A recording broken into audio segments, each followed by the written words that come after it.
Live with Ty starts now. What are some of the advice that you might be able to give to make sure that, you still have a good mindset when you're taking this new role, whatever that might be, or maybe you're trying to start a business that is not glamorous at all. You're just kind of going to be in the trenches, figuring it out just like everybody else. So my advice would be almost take this one thing that maybe was many things or everything all in one and splice it up into parts, right? So for me, the ballet had an element of performance. It had a huge element of physicality, it had an element of social stuff. I'm not going to find all of those things bundled into one, maybe ever again, but certainly not on this first next step. Okay. I think most people have to be oriented towards something they're passionate about, but athletes in particular. Episode 3 of Live with Ty is about to start. We have CEO of Virtual Sapiens, Rachel Cossar, joining us. She does public speaking for a living, but it's part of this new AI model that tells you from a video perspective how to make yourself more present, how to make yourself more seen, so that you could really feel like you're engaged in an actual conversation, despite you not being there in person. Again, perfect candidate for Live with Ty. She was a former ballet dancer at the Boston Ballet Company, which is big deal. Again, Friday night, what do you want to do? You used to go and see her. She did that for 10 years. She was ranked number 2 in Canada when she finished as a gymnast. Had some bouts at the Olympics. She is definitely a spectacle. But she was able to reinvent herself using her athletic prowess in another field. So excited to have her on the show again. This is exactly the type of stories that we're looking to have. As many of you guys watching still want to use your athletic experience to further yourselves even further, but you don't know how. That is what she's all about. She gives a bunch of TED Talks. She was in Harvard Business Review. She has an ability to reinvent herself time and time again, not going away from her past experiences, no, but using those past experiences to take her even further. So happy to have her here on the show. The conversation is going to be amazing. Let me know what you guys think, what you guys love about her. I'm gonna love chatting with her, and it's gonna be a little bit nerve-wracking for testing for me because usually I'm a lot closer to the camera, but I was doing my research upon her. And apparently, me being a little bit, I think this is around 3 feet back, makes everybody feel a lot more seen. All right. So when she joins up, we're gonna get right into it. Oh, hey, did you see that whole spiel or no? No. I saw the last. Okay, good. Second. Okay, good. Because I was actually telling the audience that usually when I start these episodes, it's actually a lot closer. But when I was doing my research upon you, I found myself practicing a lot more. I found myself doing the physical anchoring, putting their hands up to the sky, doing it like that. And, I'm definitely really, really excited. So thank you so much for being on the show. I'm so happy to have you here.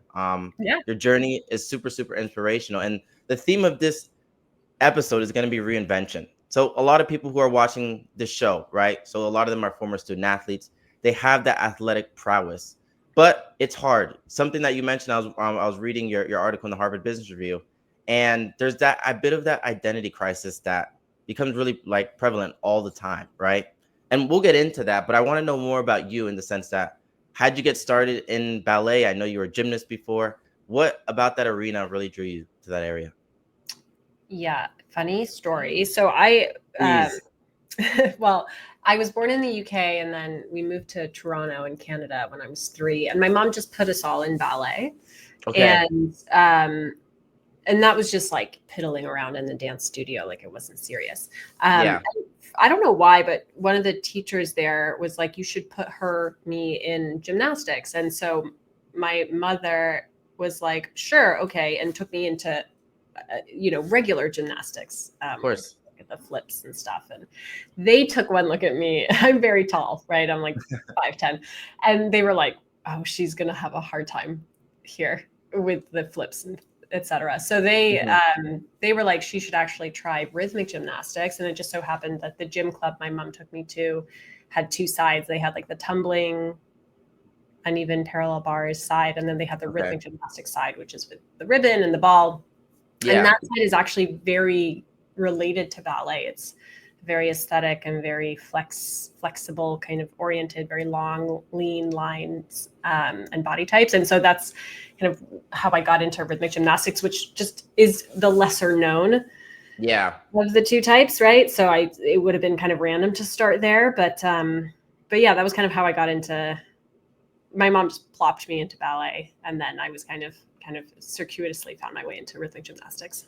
Yeah. So I was gonna say, so when you found yourself into, I guess, dancing, that was kind of one of the first elements where you had to reinvent yourself, right? You were kind of finishing up that career. How did, I know that's what you kind of cornerstone yourself about, and like that's part of your brand, right? And you've done an amazing job at that. I can't say super, super impressive stuff. When you look back at, let's say, a previous experience where that was maybe one of the first instances where you did have to reinvent yourself, what were some of the practices that you see yourself doing today that you started at that early age of 17? So yeah, because when I retired from the gymnastics world, I was 17, and then I went into the ballet world, and that was like, while they're related fields, they're two Completely different. totally different worlds. Like rhythmic gymnastics is like the wild wild west. It's crazy, and then ballet is quite especially if you're dancing or training with a major American ballet company, which I was. It's very structured, very almost rigid.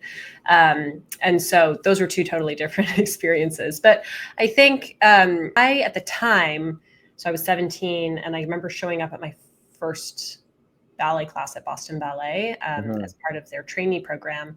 And I remember really having to set a mindset in advance that I was just going to, show up and be open-minded and know that like I was probably going to feel like a fish out of water, and that that's okay. Yeah. And I think that setting that mindset has served me a lot throughout my life, whether it's something as simple as like walking into a room full of strangers and, just being like, I am going to show up and I am going to introduce myself to strangers, and I'm going to, kind of mindset where you're like, nothing is known here, and that's okay. But I can control the way I walk into the room, and the way I engage with people, and the way I receive feedback, and the way I, orient my behaviors based on how other people relate to me is a very powerful practice. Would you say when you're in an environment like, well, so you're part of a ballet group, so you're a part of a team. Was there still that individualistic component that was really prevalent, or is it you guys are kind of more of a unit? What were some of those skills that kind of came about when you made that transition? So yeah, rhythmic gymnastics was definitely more about you as an individual, even though I did do some group competing. But ballet definitely had both. I was in the corps de ballet, so you're in like the body of the ballet basically. So if you're watching like Swan Lake, like I was like one of the 26 swans, right? But then there's like Odette Odile, the like principal dancer, and Boston Ballet. Like one of the things that I loved about dancing there was that they were really good about giving corps de ballet principal and soloist opportunities. So there was always that dynamic between you and the ensemble, and then you as like an individual artist, as like the only one on the stage. And so I think one of the things that I think is really valuable about being a part of a team is that you develop a really deep awareness. And I'm sure you can attest to this too, but you develop a really deep awareness of other people in your team situationally, like where are they mentally, psychologically, physically in relation to you? Are they where they should be? Are you where you should be in relation to them? Right. And it's a very dynamic experience that I think really lends well to the corporate setting. When and again, because again, my audience, right, is a lot of Gen Z people. That movie, I'm pretty sure it's called Black Swan. You know what I'm talking about? Yeah. How similar, like maybe not the crazy stuff, but any similarities kind of in your experience as a ballet dancer to, I guess, because it was kind of at the same level that you guys were at. Yeah. Personal curiosity, forgive me. Yeah, no. I mean, I get that question all the time. I would say like Black Swan is a psychological thriller that happens to take place in the ballet context. It could be any intense performance context. I think that they definitely get the intensity of performance right to the extent of like how much you practice for like a single performance. But like I never experienced anything like that, like crazy glass in your point shoes, crazy. There, there's a little crazy, but nothing like that. Yeah, nothing too crazy. I'm glad to hear that. Yeah. So it's getting, let's say, towards the latter end of your career. You had your injury, you've been dealing with that, and you just got the news that that's no longer going to be a feasible route for you. Like you're not going to get the contract anymore, right? In that exact moment, or probably also some of the ensuing days after? What's going through your head? So man, I would say certainly having that conversation with the artistic director and being like, I was so injured that it was like, Yeah. you can't, this is not a good idea for you. So like that conversation obviously was super painful for a number of reasons, right? Because you kind of want to be the type of person who's able to be like, I'm going to stop now versus like getting into a situation where that decision kind of involves other people who are like, I think this is really bad for you and your body, you know? Yeah. That's you're kind of like, oh, wow, I guess I should have been more aware of how much I was pushing myself beyond my boundaries and my limits, right? Like that was a huge lesson for me. So that was kind of dawning on me a little bit in that moment. But I think like once I like to think of some of these tough decisions as like hard decisions don't feel easy frequently. Right. Like sometimes the harder decision is the right decision. Yeah. And so I definitely had that feeling like as this was coming to fruition, I was realizing like not only am I going to not dance with Boston Ballet, but I'm not going to go audition for other companies, right? Like I was so injured that I really needed to take a break. But at the same time, like as hard as it was, I was like, but like, absolutely, this is the right decision for me. And so there was a little bit of relief in that. So afterwards that, and again, you've done a brilliant job of reinventing yourself, but as a former student athlete myself, right, one of the hardest moments is probably that senior night, right? And your parents are there and you're walking out on the field and you're like, man, this is the 4 years go by like that. Yeah. And it's that identity crisis that doesn't hit you right away, but you know it's looming. You just know like, man, there's going to be certain days and it's going to come, right? How did you navigate that ensuing this identity crisis? Because I think that's something that's not talked about enough with student athletes, where when you're in something, right, you're all in. You got to the level you were as a dancing because your mind wasn't fixated. You weren't building something. You're like, no, I'm a professional dancer. This is what I do day in, day out. And then one day that's taken away from you. Yeah. And that the rest of the world is still looking at you. Okay, like, what are you going to produce now? And you're still feeling like, wait, hold on. I just lost my dream, my passion. How dare you say what else I'm supposed to do? Like, this is what I was doing, right? Yeah. So that ensuing identity crisis, how did you handle that and come out the other side still swinging? Yeah. So I did not it took me, I had like a total crash landing after Hey, like to your tell me. I can relate. right. It was kind of like Please. horrible. So because the way ballet companies work, the season is from like August through end of May. Okay. And so, my last performance was like the last day of the season, right. And so we all celebrated the company. Everyone's going away for the summer. No one's doing anything over the summer. So, that whole summer felt actually like a total celebration. It was, I mean, I was like, oh my God, like I should have done this years ago. This is amazing. Yeah. I've never felt so free. Right. And it's amazing because everyone else is like lying on the couch and recovering. But where things like I guess the thing that I completely discounted was how much structure the ballet did provide, right? To your point, your whole life is oriented towards this thing. So you wake up in the morning, and you're like, how does my body feel? Right. You're going throughout the day and you're like, oh, I'm not going to do this, or I am going to do this because it's going to affect my game in a certain way. Right. And then all of a sudden that leaves and it's just like that entire orientation is gone. So it's not even about, oh, I'm not on stage anymore. Right. But it's like my entire day and my entire, like, I don't have one. I have no direction. And it wasn't that I thought I was going to be a dancer for the rest of my life. I had always thought that I would do something after I retired.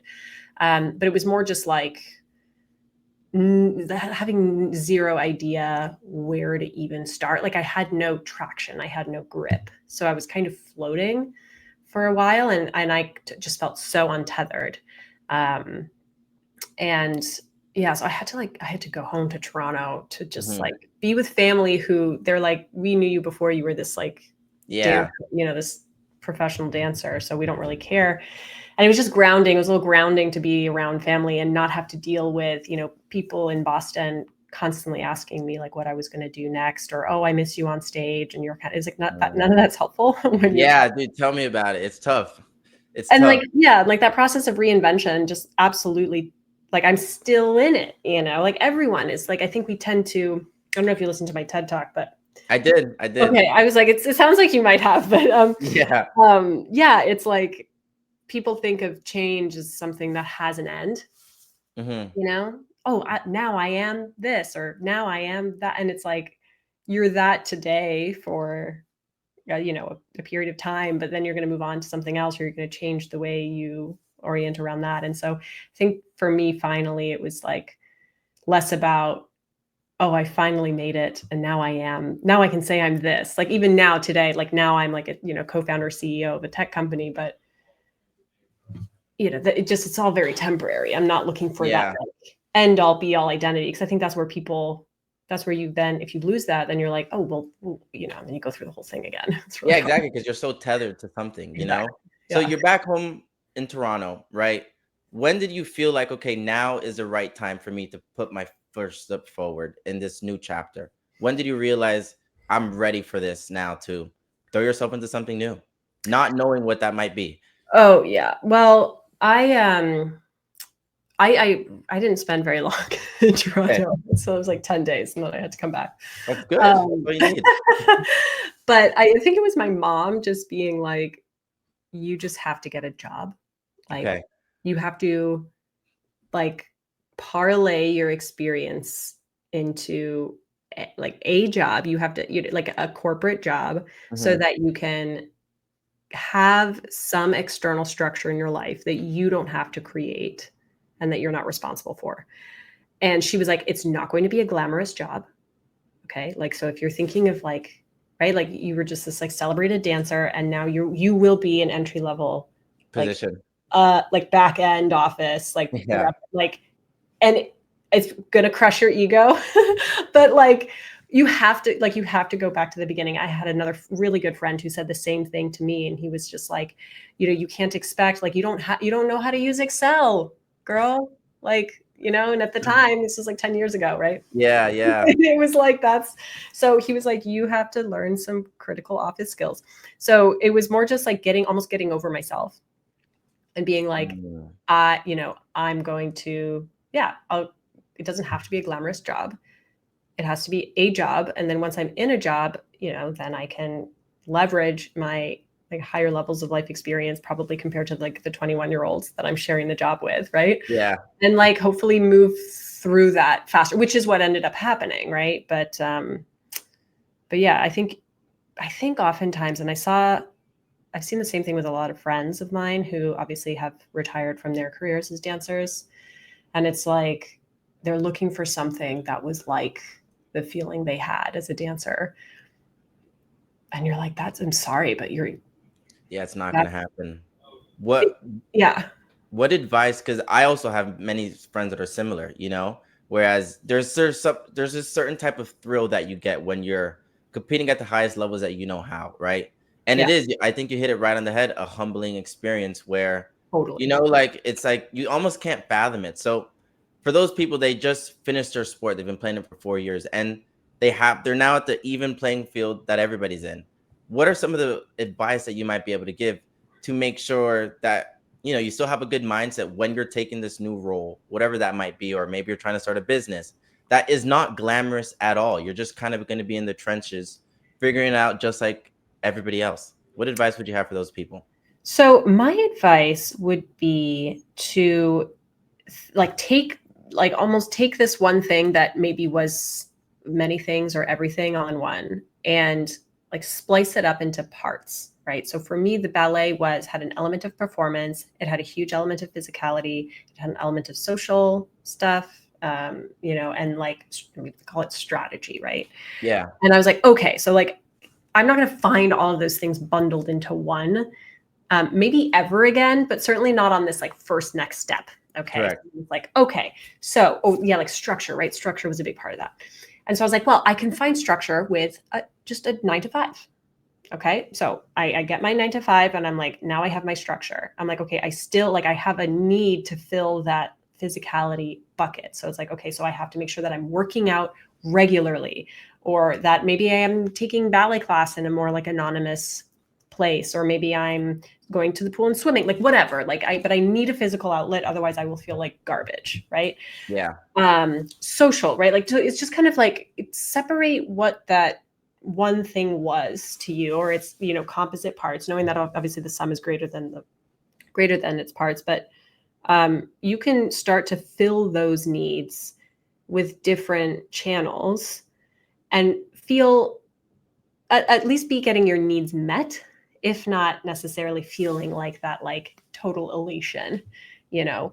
And the other thing I would say Tell me. is that I feel like you're about to put me like on some game. Go. Tell me, I'm excited. so don't people tend to romanticize things that happened in the past, right? And it's like, oh my God, Guilty. Very guilty. right? Like, oh, when I was Very. an athlete or a dancer, like I just would fall asleep exhausted, but feeling so amazing. And then I would la la la. And you're just like, yeah, but there were also days that really sucked. Mm-hmm.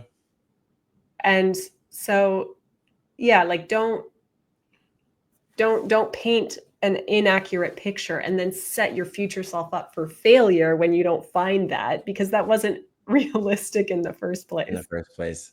That's why I feel like as an athlete, almost like to start off, and a lot of athletes don't stay there, just like yourself, because now you're CEO of your own company, where the corporate setting can be really good just for that structured element. I think that's something that I've struggled with even, you know, because right now you're on it. This is kind of what I want to do for my life perspective, where from an athlete community, I feel like conversations like this, where we get to say, okay, your athletic prowess, something that you were able to do, set you up for tons and tons of success going forward, right? I didn't feel like that was a community that existed, right? So that's why I want to kind of build a business around that and telling those stories, because I know there's so many people that that can benefit from that, right? But the other caveat of that is that, again, it's a business, so there's like a lack of structure that comes around it, you know? And Yeah. it's still growing, but I can see the vision. But for a lot of my friends, it seems like the corporate lifestyle, or if you're going into medicine, it's almost like you thrive under that. But also, I know that's not what student athletes go on to do for the rest of their lives, you know? So when you were in that first job, right? How soon did you realize that you were almost cut of a different cloth, in the sense that your skills as a dancer, what you're able to do, just kind of put you leaps and bounds ahead of everybody else, despite you holding the same position? When did you realize, like, no, I'm a little bit different. I could bring some suave into the table, you know? Yeah, well, so I have two things to say about that. Number Okay. one is I showed up. The first job was a fundraising assistant at Harvard. Okay. And so, man, I showed up to that job really pretty cocky. I was like, I got this, so much better than everyone else, la la la. And then I really fell flat on my face. Because I had no skills. I had no organizational skills. I didn't know how to be an assistant. Being an assistant is a very hard job. Oh my God. Really? Huge respect. Yes, huge respect to assistants. You have to be a good assistant. Oh my God. You have to be like a fortune teller, basically. So I had to learn a lot. And your word humbling, right, is like, I was like, so that first year, and I was only there for a year, but anyways, the whole year, basically, the whole time I was there, it was just a day after day of being humbled. At the same time, though, while I was there during that year, a really important thing happened where people would still look to me as like not an authority, but kind of like I would walk into a room and people would kind of be like, oh, like, Rachel's presence. And like people were kept commenting on this, like presence. And I was like, well, that's just like, things, there's an awareness that I have. And it's a way of holding myself and la, la, la. And I was like, but that's clearly such a value. Yeah, clearly. Right. In this like high level fundraising environment. And so I was like, I could teach people that. It's not impossible. It's just something that I don't think gets taught. And that was actually that realization of like, actually, I think this is that edge, right? Like I am not going to be competitive as an assistant, but I could probably really bring something unique to the table, which is what I would encourage like any high level performance athlete or performer to really think about, is like, what skills and experience and awareness do you have that like no one else in this new world is going to have? Exactly. Right. That's your edge. And if you can figure out a way to make it relevant to other people, then you have you have something, right? And that's kind of what I found and what I've continued with, and now doing at Virtual Sapiens, just with, AI enabled versus me doing. Is there, because I know the people listening would love to know, is there like a secret formula where you could sit down with yourself and be like, okay, that's my differentiating factor? Because I feel like it would save people so many different times as they're going into these corporate settings where it's hard to come to that self-discovery and listen to your story. It's like you were just kind of naturally being yourself. And people kind of you realize that from the rumblings of other people, like you have this presence about you. And then you're probably like, I actually kind of do. Is there maybe an expedited way that somebody coming into a new office or they're trying to grow their business, this is how I'm going to use those experiences to propel me in my next environment? I'd love to know.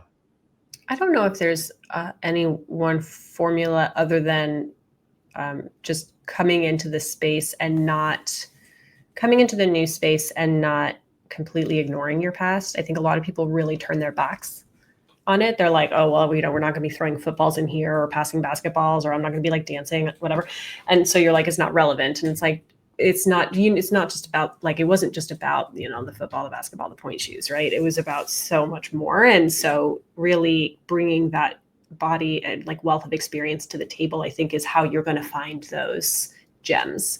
So I would just say, yeah, like just make sure you don't turn your back on everything that you've done in that very, very elite way as you move into this new space. But then also don't like kind of walk in and think you're amazing. Yeah, you're amazing. You have a lot to learn. Like you also have a lot to learn, and that's okay. I think the thing about athletes that's so brilliant and why people love hiring them is that you're very coachable at the end of the day. Yeah. You still might think very highly of yourself, but again, like you even admitted, like, you kind of struggled a bit those first couple of days when you were at your new job, but you're coachable. And I look at where you are now. So one of the next things I want to get into is that when you started to develop those skills where you started to teach people how to have more presence and have better interaction with their gestures and how they carry themselves, how was it for the first time being at the lens of a coach now? Because growing up, you'd always been coached, right? But now you were the one doing the teaching. What was that experience like? I always preferred like facilitation and workshops more so than one-on-one coaching. And so I think the reason that I preferred the like one-to-many style workshops was because it felt there was a little bit more of that performance aspect. Gotcha. Right. So kind of going back to like all those different elements that the ballet was for me now, like with being able to facilitate workshops, I almost had a little bit of that like performance piece taken care of. Yeah.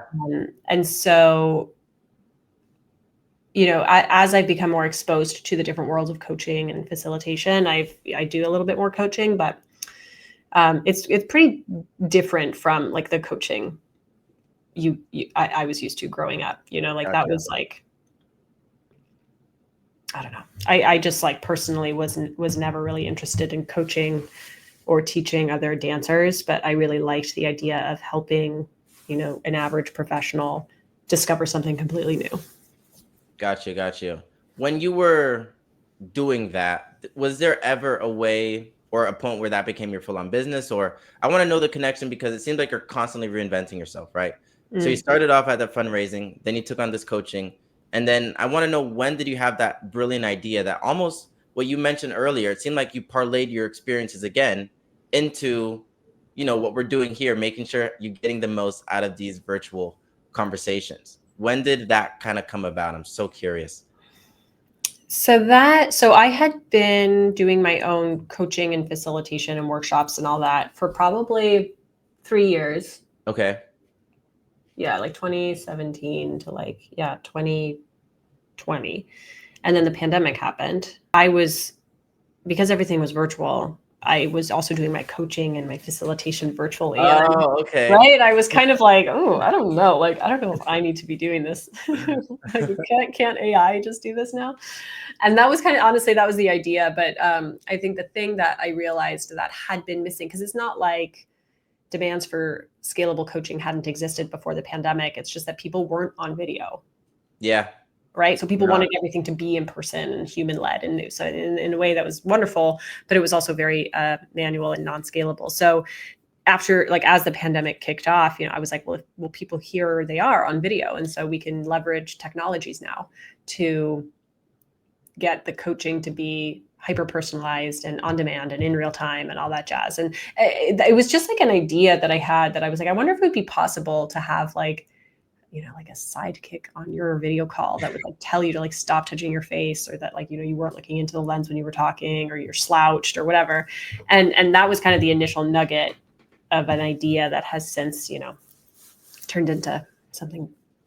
Sorry about that, I was just fixing something from a technical perspective. And yeah, let me know also, this is kind of more like your bread and butter. We are on a virtual call, so if there's anything I can be doing to make sure that the audience is, feeling more connected, definitely let me know. Something that I am definitely really, really curious about is, okay, so you had that idea, right?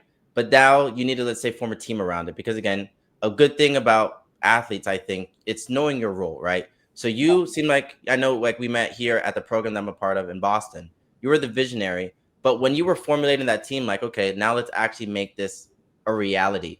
What were some of the key elements in teammates? Something that a lot of coaches do in putting together great teams that you had to kind of have an eye for to make you as successful as you are today. Yeah. So very quickly, I knew that I needed some technical expertise. And so I was fortunate enough to have a good friend who was pretty experienced in the space. And so he actually came on board as my like interim CTO and founding advisor. And with him, we built the first MVP. I hired contractors to actually do the work, but he kind of made the decision, was the technical leadership. And that was what ended up getting us to a position where I could then bring on a full-time CTO and advisor, or sorry, a full-time CTO and co-founder. Mm-hmm. And that just so happened that the co-founder I found had a principal engineer who he'd been working with for years at his other company. And so she came on board too. So we were pretty soon we were like the three musketeers full time, and then with a handful of advisors. When you were making that transition into now you're running your own company, what were some of the lessons, I guess, that you wish you knew early on, when you were kind of in those first years starting out? I mean, there are some like pivots we've made recently that I'm like, okay, if we'd like, it's kind of hard because so many, like, for example, we started as just a computer vision, nonverbal communication coach, right? So it was all focused on body language feedback. And now that Gen AI is so ubiquitous, like now we give feedback on everything, right? We give feedback on what you said and how you said it and all that. But that would have taken a lot of resources and a lot of work before Gen AI was just, available via APIs. So like thinking back, I'm like, oh, like would have been great to like have the product we have today, like 4 years ago, like that would have been great. And it's like, okay, that would have been impossible because the technology just wasn't even there yet, So I don't know what I would have done differently, to be honest. Yeah, there are some situations where everything kind of works out perfectly the way it's meant to be. Yeah, I wouldn't say like nothing's perfect, but yeah, of course. I feel so incredibly fortunate to kind of be where we are with the company, having also not raised barely any money. I think we're at an interesting point now in terms of like where we invest next. But yeah, I don't know that I would have done anything differently within the constraints that we had. Like, sure, I could say like, oh, I wish we had raised more money. But even then, I'm like, we would have just spent a lot more money. And I don't know how much farther forward we would have been. Yeah, 100%. So I'm going to circle back to one of the topics that we were on, because as you described that story, you are living proof of kind of the reason why I started this series. So more of a background. So the reason I started this series as a student athlete myself, upon graduating, or when you're in the trenches, of college, you'll say that something that you're always told is that you're going to be okay. You're going to be very successful because you're a student athlete, right? Or you're an athlete in general. There's certain traits, characteristics that you have innately, whether you know it or not, that are just going to give you lots of success, right? And now hearing your story, you are living proof. And I had another guy on the show yesterday as well. He played baseball at Harvard. Both of you, but I'm talking to you specifically, are living proof of that answer, right? But what I realize is that there's not a community that kind of exists in that medium space to tell that story of, man, your athletic prowess led you to a lot of success, right? Yeah. So when you look back at your experiences and what you've been able to go on and do and be featured in, which is super, super impressive. Like, you're running your own company, right? It is, when I'm, let's say, like a former student athlete looking, to inspire some of my peers through these types of conversations, right? What would you say are those certain traits that are so, I guess, selectively, part of like an athlete makeup that does make them to go on and be these super successful things when, you know, sometimes when you're in the thick of it, you really feel like, man, I don't know what I'm doing. But now as you can look back at it, you've done pretty well for yourself. Yeah. Well, first of all, I appreciate you saying that. Of course. So I think the ability to like get up and keep trying, like I guess resilience maybe is what you would call that. But I think that is one of the most important kind of qualities that an athlete would have honed over and over again in a very literal sense. Yeah. That can help you keep going when other people might not, right? Where other people might have like given up.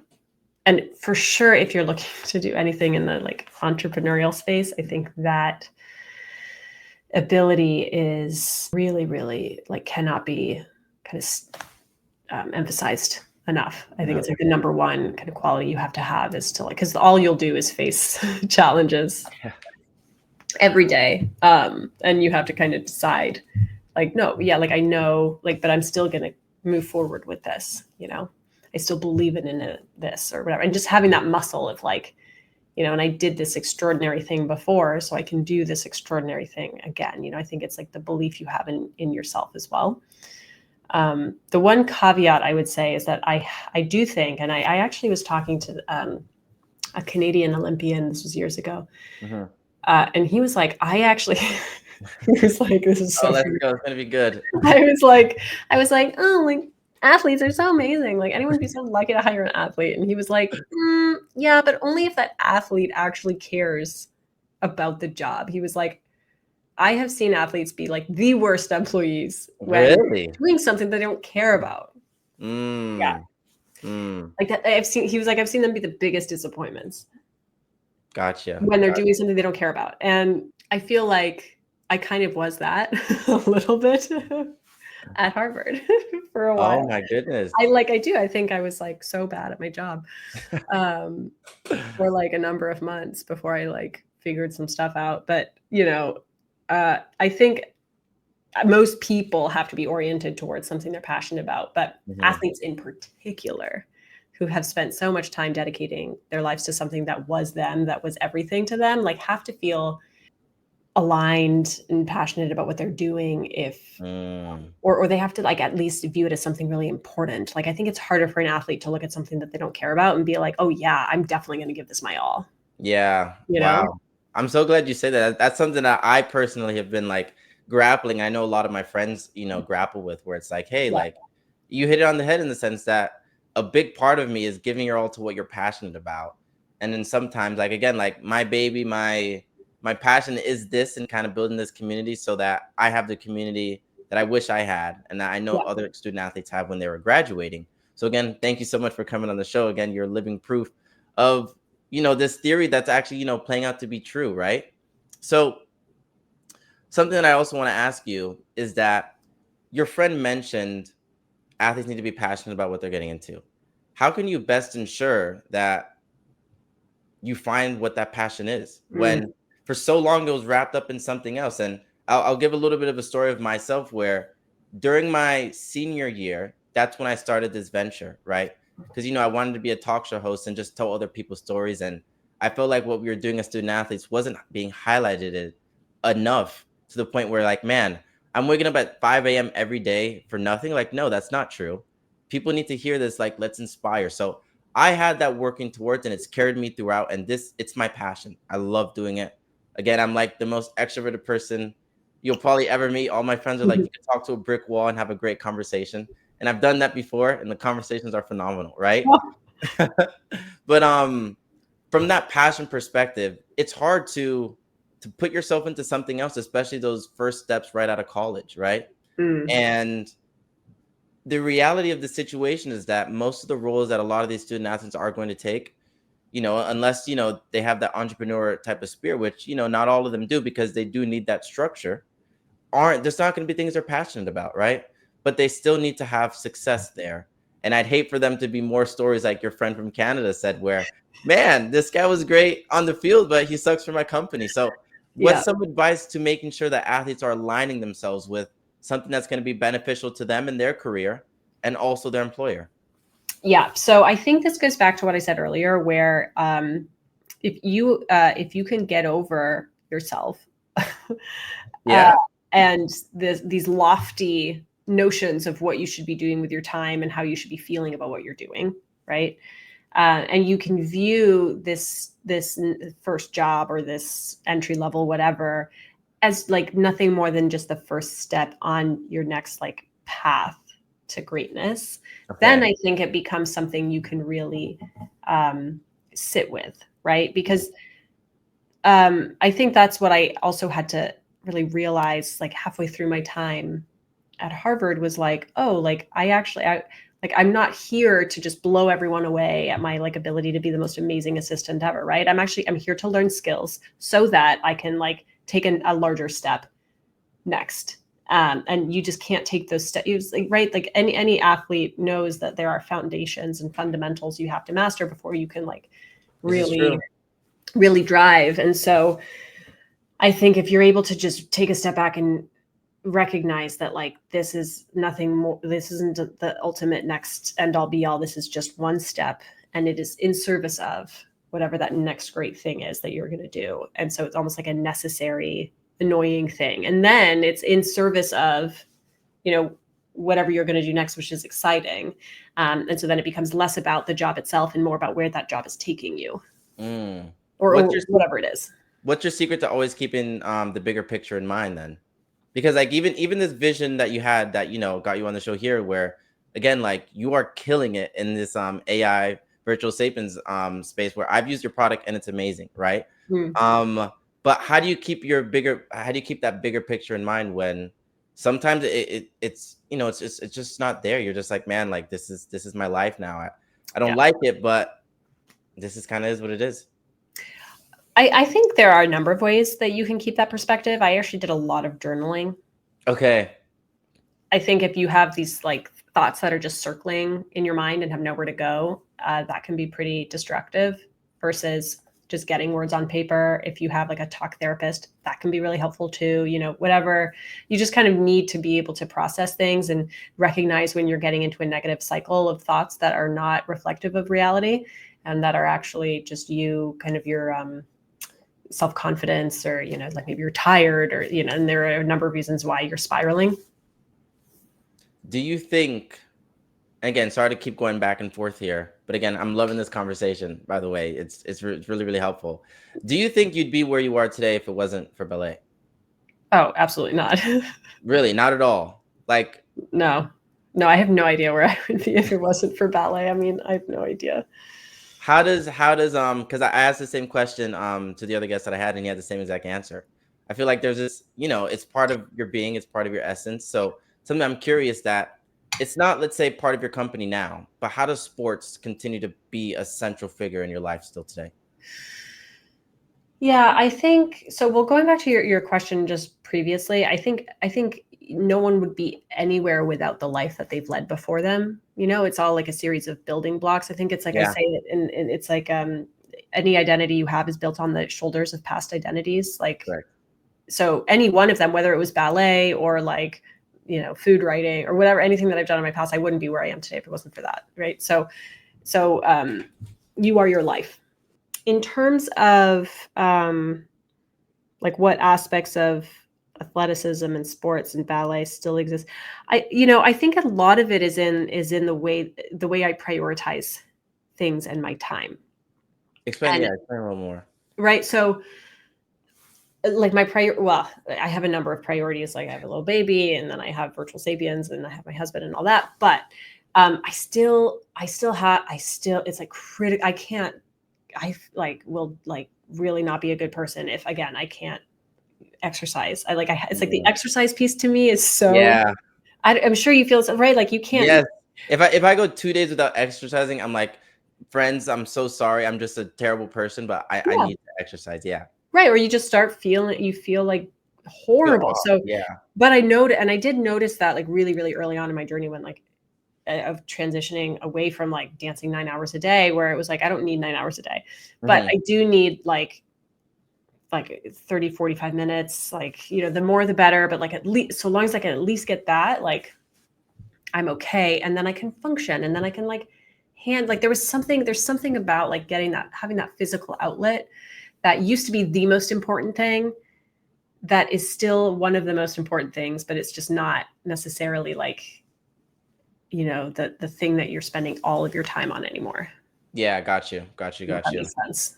Yeah, and I definitely can relate to that. Like, again, I worked out this morning. If I didn't do that, I'd be kind of a little bit like thrown off a bit. You know what I mean? Well, yeah, And like when you can't sit and do stuff when your body's like, oof, wow, like I have to like yeah, go do something. so again, part of this theory that I'm doing is that athletes are very, let's say, hireable. They're very marketable. So when you're, CEO of a company, can you see why, let's say, it could be within your company or other companies that you've worked with, why these people are so sought after? Yeah, I think a lot of it is that you have a track record of having succeeded in something that is exceptionally difficult and that very few people succeed in. People are attracted to that, you know? Got you. Is that something that is a part of your culture within your company? Oh, no. No? At Virtual Sapiens? Yeah. No, I mean, no, I don't think so. I mean, let me just think. I'm pretty sure. Yeah, we're bringing on a new employee in a week, and I'm pretty sure he's not like a student athlete. But yeah, I'm the only like professional athlete on the team. Is that what you mean? Yeah, definitely. I would. Yeah, I'm definitely open. Like I said, I'm definitely open to hiring athletes and professional whatevers. But I would have to make sure that they feel passionately about this job, because yeah, Yeah, otherwise I you don't don't. want another Canadian experience like Yeah, yourself, I'm like, you know? yeah, because What I also think that like, you know, athletes tend to be able to kind of like maybe half-ass it better than most people, you know. that I would agree. I would You agree. know, and I'm Yeah, like, because you just no. they're just performing at that high level Yes, consistently. exactly. Wow, I didn't think about that. Yeah. Well, whoever's watching this as an athlete, make sure you don't do that. And if you do, shame on you. Be better at your job. How Yes. would because right now a lot of people watching, they're in the interview, they're in the hiring stage, right? And they want to leverage their experiences to make sure that they get the job that they want, right? But a lot of the times, at least for my personal experience, when I was an athlete here, all I wanted to do would say was go pro. That was kind of the main route until I got injured. So I wasn't doing internships, I wasn't doing all of those things, right? And that doesn't necessarily make me less qualified of a candidate. But there's certain experiences that I didn't get to have because my focus was all in on being a professional athlete, which didn't happen. I tore my hip and started Live with Ty, and now here we are, right? Yeah. So when people are going into those interviewing rooms, right? How can they best be leveraging those athletic experiences to make them, get the jobs that they want? I think stories are a really powerful way to make something that can feel relatable. And so what I would suggest is, you know, really thinking about some of the critical moments in your experience as an athlete, and thinking about like what were the lessons learned from like a life perspective or a relationship perspective or like a self knowing perspective. And if you Mhm. can share, because at the end of the day, when people are interviewing you, right, they want to understand who you are, how you work, how you'll work with others, and like whether you're a trustworthy person, right? And so I think if you can show up and answer some of those questions with concrete experiences versus like canned responses, I think that you'll highlight your career in a way that is relatable and relevant for the job that you're being hired for. Right? Like if it's like a job in like um, investment banking or sales or marketing, and they're like, how do you meet deadlines? You know, you're like, oh, well, you know, we used to have not shows, we used to have games every week, you know, and you're on the field, you know, whether you're ready or not. So you have to like backtrack and make sure that you're prepped and conditioned, and you know that you've gone through your sequences with your teammates so that when you show up when it matters, like you're able to perform. And that's how I would view, you know, blah blah, right? And you just kind of like bring in stories that might seem totally unrelated, and you just make them powerful anecdotes that can set you apart. because you've done it and you've done it at a really high level. Got you. Thank you so much for sharing that. And again, for those of you guys listening, you heard it from the person herself, so definitely take those into consideration when you're landing your next couple of interviews. When it comes to, everything from a virtual perspective. So some of those big important interviews might be happening like this, right? Tell me a little bit more about where your product comes in and why it's such a good tool for people that really want to kill it and knock it out of the park. Yeah. So yeah, like you said, like very, very important pressured moments happen over video now. Yeah. I think oftentimes people can discount how important showing up on video effectively is. Mhm. And so if you think about like the hundreds or thousands of candidates who are applying and competing for a job, if you show up and you're well lit and you're well framed and you're showing up as a very confident authority, like you will be more competitive than the candidates who show up, in the dark with schleppy clothes on, poorly framed, and like very uncomfortable on camera. Mhm. Right. So our platform is a perfect way to you can run through simulated job interviews with our AI through role play. So that's one really great way to just, make sure you're able to handle questions effectively under pressure. The AI will show up as like the recruiter from Amazon or wherever you're interviewing. And then the AI will also give you feedback on some of those behavioral, like impression based behaviors. So it will tell you if your framing is off. It will tell you if you've touched your face 50,000 times, and you're making yourself look nervous. Right. It'll tell you those things after the fact. So it can be a really effective and accessible coach when, oftentimes that can be pretty expensive. Yeah, definitely. And I think that's something that, again, I love that you said that. Were there any tips, that, I should be using as I continue to have these conversations? I'm open to all types of feedback. Maybe that you've picked up a little bit. You mean in terms of your presence? Yeah, presence, like, again, this is kind of the format of the show, having these types of conversation. I'd hope that I'm doing all I can to put myself in the best position to, hit it out the park. Yeah, well, I think you're doing a lot right. Like you're Okay. well framed. You're using a great microphone. You have like really great presence in general. I think things that I usually tell a lot of hosts for shows is that like you could stand with moving back from the camera a little bit so that we can see more of you. Okay. Because right now, Mhm. you see a lot more of my body. It's easier for me to Yeah. use. It's not. I don't have to be like hello hand gestures, right? Like I just go like this. You see my hands. I Your hands, very right. I look very authoritative, very comfortable.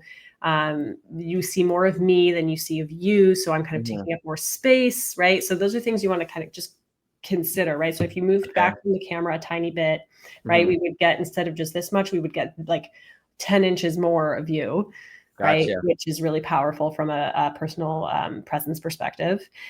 So that's probably the biggest one that I Mhm. would share, is just like people don't think about how much credibility they can impact by their framing Yeah, virtually. definitely. It was Right?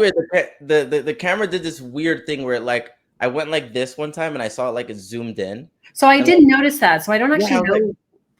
I don't know why it's doing that or what your it's so natural weird. framing is, but yeah, like for It's so whatever weird. reason, like right now, you're much closer than I am. I know it's actually. Oh wait, there it is. Look at that. Yeah. Look at that. Right. So we wouldn't want like that. Like we don't want to see your micro. You just have to reposition your microphone.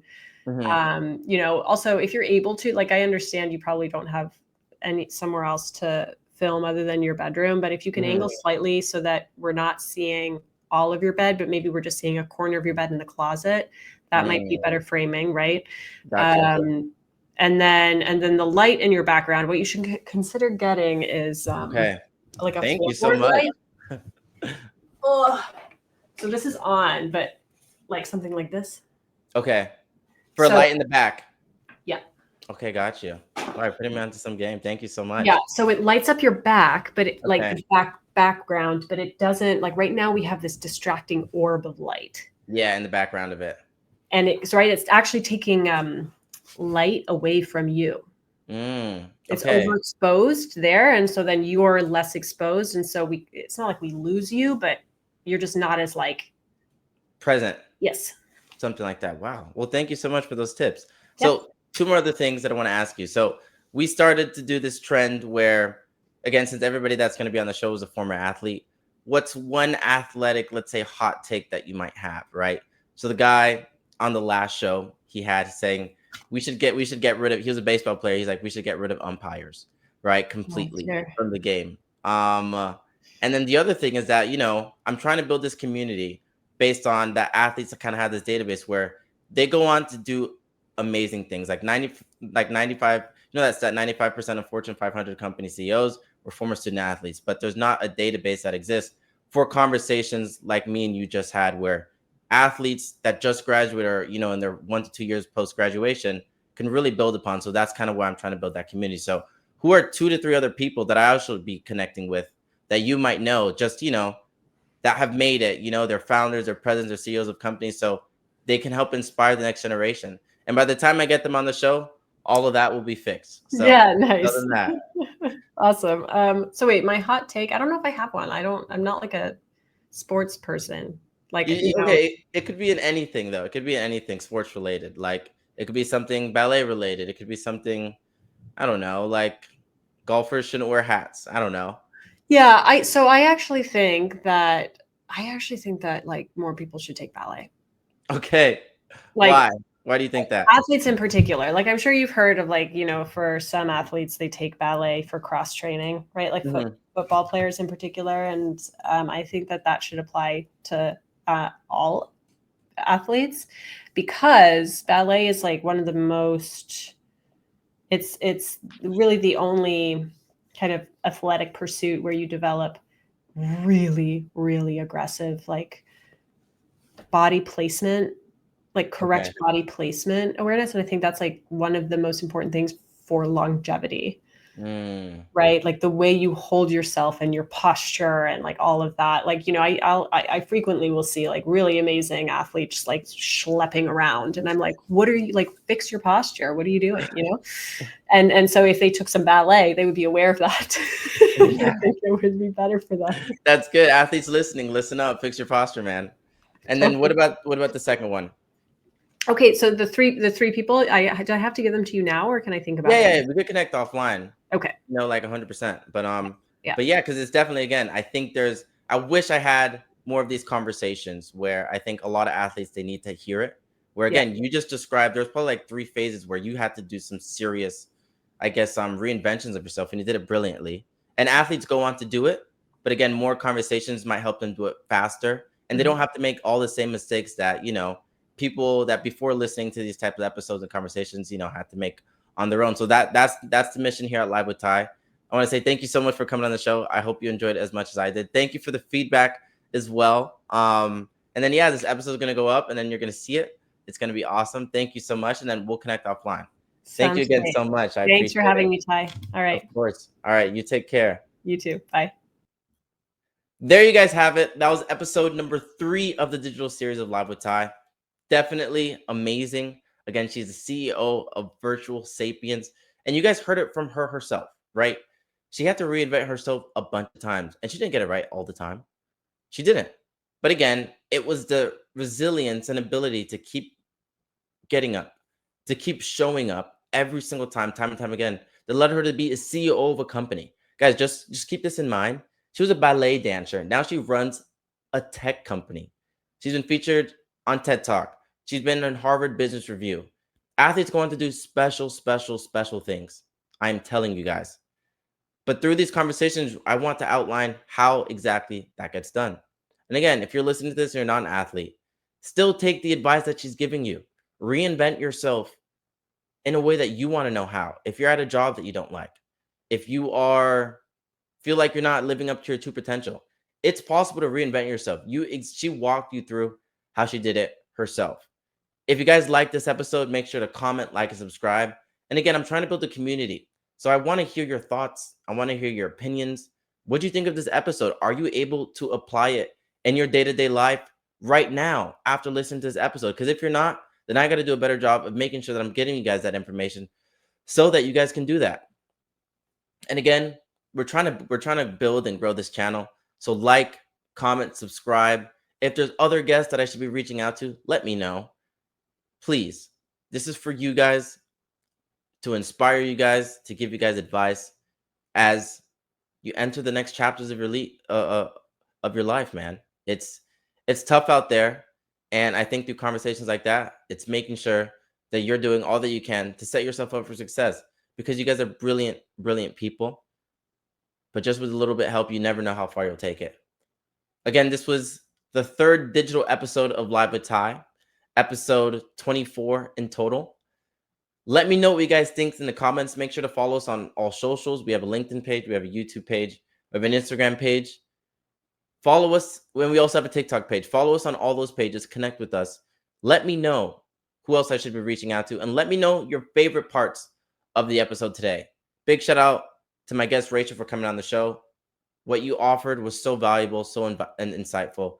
And I know it's going to benefit so many people. And I think what you guys are doing with Virtual Sapiens is amazing. I've used their product. Again, they're not sponsoring this video or anything. I've used their product many, many times, and it is amazing, guys. Trust me. And you guys even heard her. She critiqued me a little bit. There are ways that I can be showing up that's going to be a little bit better. And I'm going to implement those right away. Right? So with that in mind, support the channel, support the mission. And one thing that I want to say is, if you know of people that can actively benefit from the conversation I was able to have today, share this episode with them. Please share it with them. Let them know, put them on some wisdom, save them a lot of time and space that they would have to wait, kind of just wandering around and making the same mistakes when, again, if they're a student athlete or if they have any athletic prowess or anything like that. We are building this channel for you guys. That's it, to build a community. So if you resonated with this area, if you resonated with this episode, and you know that somebody else can benefit, share this episode with them. Tell them to watch it. Tell them to share it with another friend. Share it with your community of people who needs to have these conversations so that they can be inspired themselves. Once again, I'm your host, Tyler Johnson. This was Live with Ty. Important.